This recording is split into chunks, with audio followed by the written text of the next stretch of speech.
When the HBO Sky miniseries that popularized the Chernobyl disaster in recent years is accused of being a vector of mis- and disinformation, or a butchered form of Soviet propaganda as the case may be, many people come to its defense in claiming that it is merely a dramatization intentionally crafted falsely to elicit a heightened response in its audience as opposed to a documentary. aside from these people failing to intuit what gives the miniseries its effect and significance, the principal creator of it, Craig Mazin, is on record unambiguously stating his approach and intention. In a 2019 Slate interview, the interviewer poses the following question. Legasov says the cost of lies isn't just that we don't know the truth, but we lose the ability to determine what truth is. And in the absence of truth, what we content ourselves with is stories. You're a screenwriter, you tell stories, and one of the reasons those simplistic explanations take hold is because they're conventionally dramatic and easy to grab onto. How do you not fall into the same trap yourself? Albeit the interviewer probably knew little better, this ends up being a prescient question, with Valery Legasov, aka the master of weaponized narration, in the premise to boot. A virtuous and circumspect Craig Mazin proceeds to give the following answer. This was on my mind from the start. As far as I was concerned, since you are compressing 2 years of history into 5 hours, you know you're going to have to tell a story. So we had things that we knew from the start. 1. That we were only going to change things if it was necessary to actually convey the story, but never make a change in order to make something more dramatic, more dangerous, more sensational, more shocking. Not only did Mazin never intend to make a change in favour of drama, he also made a podcast to explain the relatively minor deviations of the miniseries from the truth as he understood it. And lastly, and most importantly, I said to HBO and Sky, well before we started shooting, that I wanted to do a podcast that would go along with the show in which I would hold myself accountable for the things we change. You can't present everything perfectly through narrative, but you can acknowledge it and talk about it. The interviewer and Mazin also warn us about the folly of our lazy reptile minds. Even in terms of conventional forms, movies, TV, etc., there's more now than any person can process. It feels like our reptile brains just aren't equipped to process this many stories at once. That's right, responds Mazin. So we don't. We just get the highlights. And sooner or later what we consider to be the highlights will be called too long, didn't read by other people, and they'll get highlights of highlights. Even these terrible things that happen, it seems like a week later it's just forgotten. It's not that it's not important, it's terribly important. Our minds simply cannot hold it all, and so people who make money off of narratives are just compressing it down and down and down into tinier and tinier pellets. Maybe that's why people are enjoying something like this experience, because we took the time it needed. Don't be a reptile and pay attention. And make sure to click the like and subscribe buttons while you're at it. And join the Discord server to keep up with all upcoming content. The link is in the description. In another interview, Mazin professes being scrupulous. After viewing the series, Ars hopped onto the phone with the show's writer and creator Craig Mazin, who spent years researching the disaster. Mazin's thoughtful answers confirmed that Chernobyl was made with truth as an intention. The writer said he used every bit of information that was available to him to source his work, from books that were written by Soviet scientists who were involved to nuclear agency reports, audio tapes, photos. Mazin also utilizes the book Voices of Chernobyl, which collected first-person accounts of the disaster. In his research, Mazin found there are some facts that aren't consistent with each other. In those cases, I defer to the less dramatic version of things, the writer said. Here we have a Western graduate of Princeton University, who researched the topic for years with the intention of adapting the truth to TV, rather than crassly dramatizing a disaster story. Furthermore, this man is open in his antipathy towards the Soviet government and system, in contrast to its people. Most remarkably of all, Mazin is apparently fully aware of whom he's dealing with. The Soviets were masters of weaponized narration, Mazin proclaims. In these 2 videos, we will explore how the Soviets earned the distinction of being called masters of weaponized narration by tricking Craig Mazin against the might of his predisposition, intention, and research to transmute and propagate their propaganda 30-plus years after the Chernobyl disaster to a largely Western and very receptive audience, with both the Soviet state and most of the people involved reposing in their graves. Masterful indeed.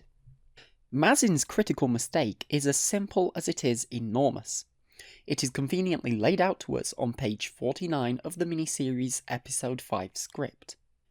Now, he looks out onto the audience. There are 6 scientists, listening intently, almost as if they, too, know the choice he is about to make. Dyatlov broke every rule we have, and pushed a reactor to the brink of destruction. He did these things believing there was a failsafe, AZ5, a simple button to shut it all down. But in the circumstances he created, there wasn't. The shutdown system had a fatal flaw. The miniseries is based on a narrative of staggering incompetence and recklessness in the operation of Chernobyl Unit 4 under the direction of Deputy Chief Engineer Anatoly Dyatlov, who in reality was known to his colleagues as perhaps the most competent figure at the nuclear power plant. This misconception colours not only the unfolding of events on the 25th and 26th of April 1986, but ties into a mythology around what the management of the Chernobyl nuclear power plant was like. Indeed, Mazin's juxtaposition of knowledgeable and virtuous scientists like Valery Legasov with a deeply flawed local idiot like Anatoly Dyatlov mirrors Soviet propaganda in the aftermath of the disaster. According to Sonia D. Schmidt's book, Producing Power, The Pre-Chernobyl History of the Soviet Nuclear Industry, published in 2015, the Soviets put their high-level scientists and engineers on a pedestal while throwing nuclear power plant workers under the bus. In the wake of the Chernobyl disaster, those who sought to assign blame emphasized a distinction between engineers with nuclear credentials and power engineers with non-nuclear backgrounds.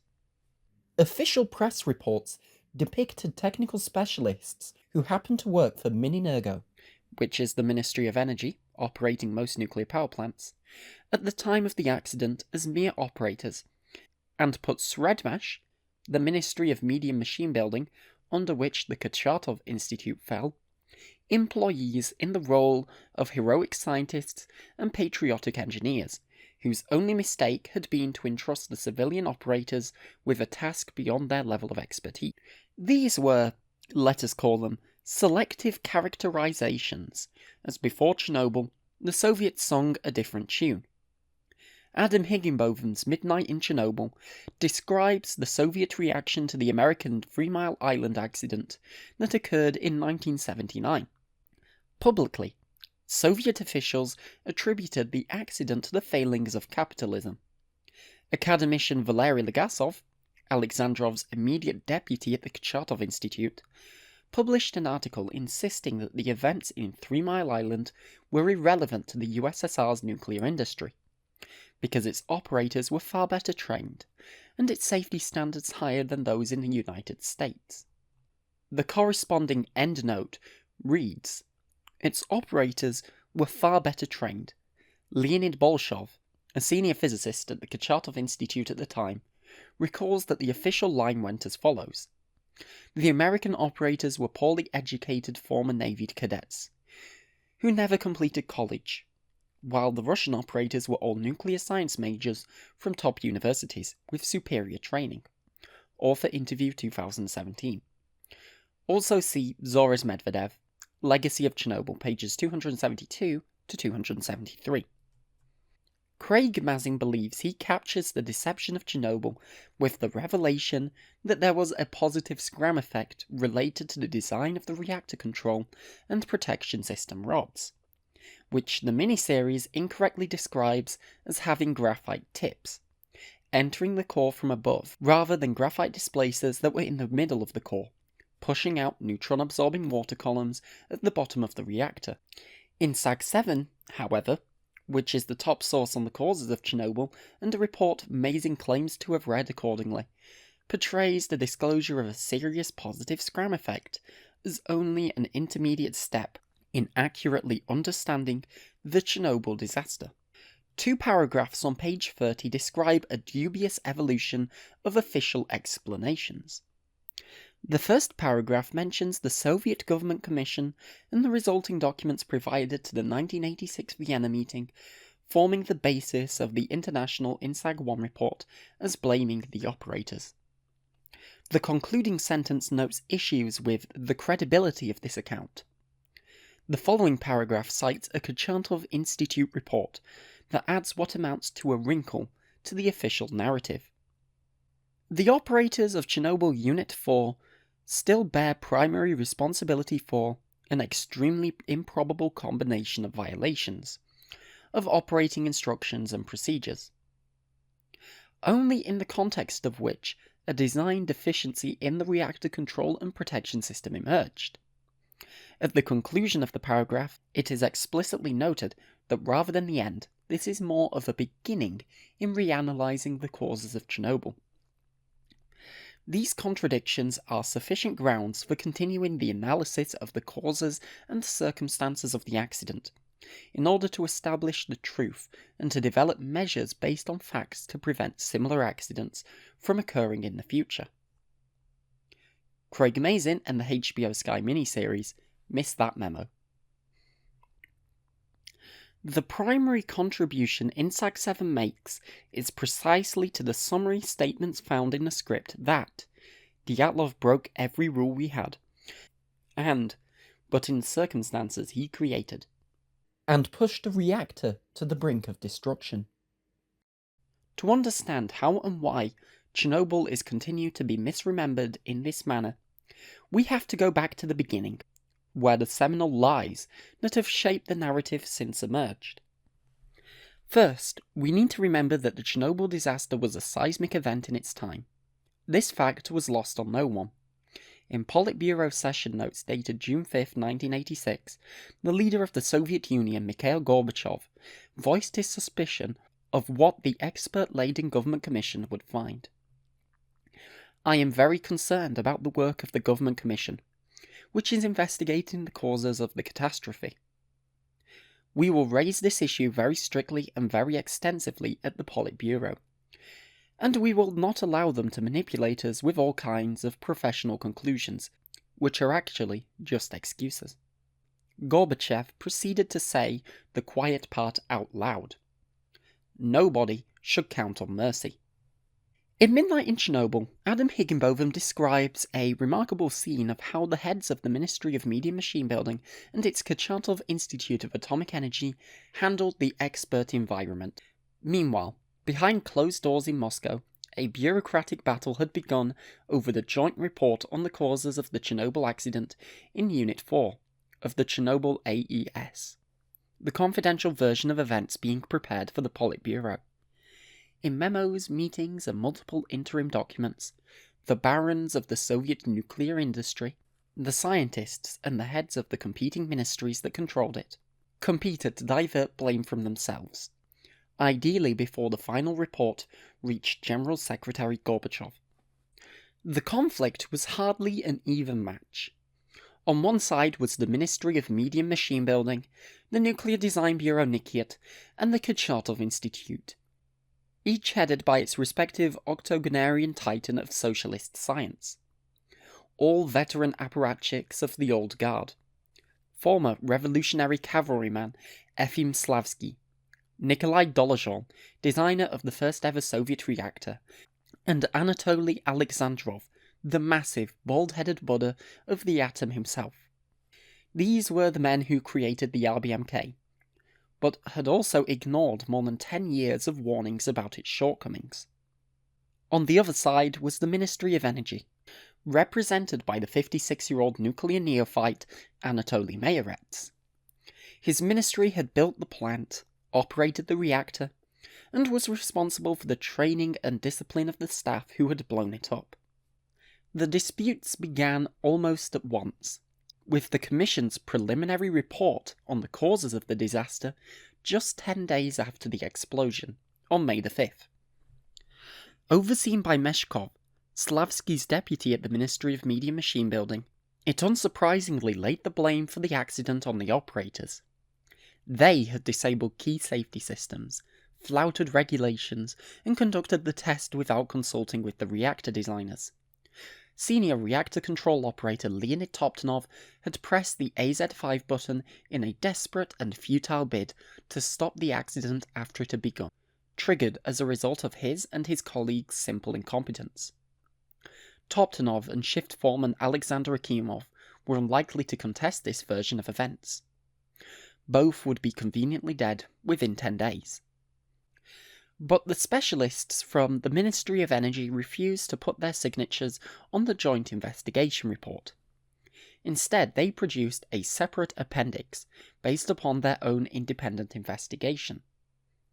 This opinion suggested that, whatever the operator's mistakes, reactor number 4 could never have exploded were it not for the profound defects in its design, including the positive void coefficient and the faulty control rods that made reactivity increase rather than decrease. Their detailed technical analysis raised the possibility that pressing the AZ5 button, instead of safely shutting down the reactor, as it was supposed to do, may have caused the explosion. In response, Alexandrov convened the 2 special sessions of the nuclear industry's Interagency Scientific and Technical Council to consider the causes of the accident. But, despite its name, the council was packed with Ministry of Media Machine Building staff and former boosters of the RBMK, chaired by Alexandrov, who held the patent to its design. The meetings went on for hours, yet Alexandrov used all of his considerable skill to quash talk of the reactor's failings, and returned again and again to general discussion of the operator's mistakes. When that failed, Slavsky, the Ayatollah, simply shouted down those whose opinions he didn't want to hear. The representative from the state nuclear regulator was never even permitted to report on his proposed design revisions, intended to improve the safety of the reactor. Publicly, the primary role of shaping the narrative fell to Alexandrov's first deputy director of the Kurchatov Institute, Valery Legasov. Who was Valery Legasov really? Why not get a pertinent answer from the man himself? On the B-side of the second tape recorded a year before his death, Legasov describes himself as not exactly an expert on the underlying subject matter. Since Anatoly Pavlovich Alexandrov was himself a reactor man, creator or participant in the creation of many reactors, he needed me not as a reactor scientist, but as someone who, from the outside, could give unusual advice, find unconventional solutions. But all these solutions and advice did not concern the design of the reactors, which I never worked on. They concerned possible areas of use of those components that are in a nuclear reactor. As for the physics and technology of reactors, it was a forbidden area for me, both because of my own education and because of the taboo imposed by Anatoly Pavlovich Alexandrov and his subordinates working in this area. They really did not like interference in their professional work by outsiders. Best of all, the first deputy director of the Kurchatov Institute of Atomic Energy says these very relatable words, for people who shouldn't be the first deputy director of the Kurchatov Institute of Atomic Energy. But traditional reactor engineering somehow did not interest me much, and it was not assigned to me, and it seemed rather boring. It was this man, more than anyone else, who would shape the public, global, misunderstanding of the Chernobyl disaster. Recent authors like Adam Higginbotham and serial Harvard book writer Serhii Plokhy go easy on Legasov. somehow managing to cast him in the role of a truth crusader, whose zeal was so paradoxical that we are not equipped with the minds to rationalize it. You can read more about this topic in the paper linked under the video. Here, we will focus on Legasov's performance at the Vienna meeting of 1986 and its attendant document, the accident at the Chernobyl nuclear power plant and its consequences. Information compiled for the IAEA experts meeting, 25th to the 29th of August 1986, Vienna. Both Plokhy and Higginbotham mention how incredibly successful Legasov's performance was. Plokhy writes in his book, Chernobyl, History of a Tragedy. The Vienna conference began on August 25th. Legasov began his report with a discussion of the design of the reactor, and a description of the Chernobyl power station.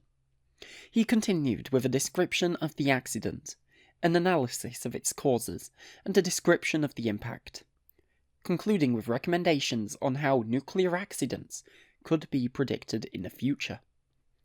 The report blew open much of the carefully designed shield of secrecy covering Soviet nuclear programs.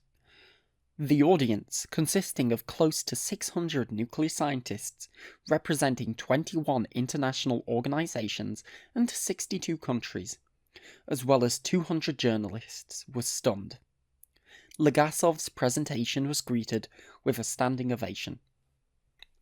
No one who attended the first day's session will soon forget it, according to a report on the conference in the Bulletin of the Atomic Scientists. The authors of the report continued. On August 25th, the conference mood was bleak and tense. By August 29th, the last day of the conference, it had become cheerful, convivial, verging on the euphoric. Legasov became an instant celebrity, hailed by the Western media as one of the world's top 10 scientists. His apparent openness about the causes and consequences of the Chernobyl disaster achieved the impossible, changing the image of the Soviet Union from that of an irresponsible perpetrator to that of a victim of unpredictable circumstances, open to sharing its experience and cooperating with the rest of the world to prevent similar accidents in the future. Higginbotham writes in Midnight in Chernobyl, the untold story of the world's greatest nuclear disaster.